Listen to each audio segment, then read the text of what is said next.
Nayuta isn't dead, and here's why. Fujimoto isn't really the type of person to flesh his characters out at the last minute.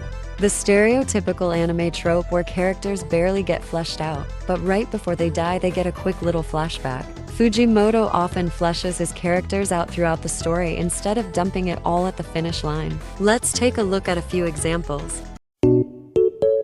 Before Aki died, we knew his backstory and his goals. We got a flashback of him throwing snowballs with his younger brother.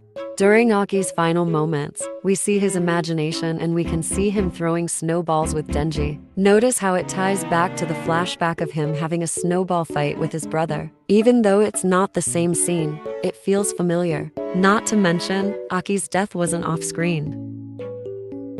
Before Himeno died, we saw her backstory and knew a lot about her character. We know that she witnessed a lot of her old partners die, and she has trauma from that.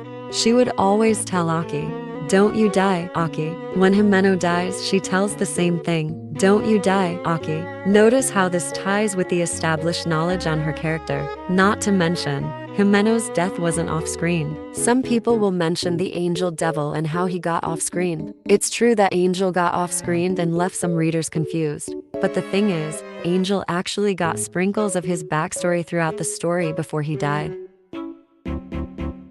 And also, it doesn't feel right to compare how Nayuta's death was handled compared to a random side character. What I'm trying to say is, Nayuta's character wasn't really fleshed out until chapter 155. Obviously, we got to know her personality and her dynamic with Denji, but we didn't get to see the internal conflicts she had in the flashback in chapter 155. I doubt Fujimoto would introduce her character arc to the readers in the same exact chapter she dies. I believe this is just the beginning or middle stage of her character, and that we still have a lot more to see. If Nayuta is actually dead, then we miss out on her dynamics with Yoru, Fami, and the Death Devil. After the church arc concluded, the story has been building up for Denji to find Nayuta. It would be disappointing for the story to have all this build up and the payoff is, psych, she's dead.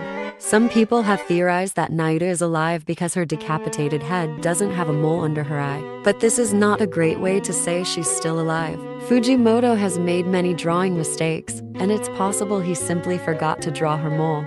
If Nayuta is actually dead, I feel like that would be disappointing for her character. Overall, this is why I believe Nayuta is not dead.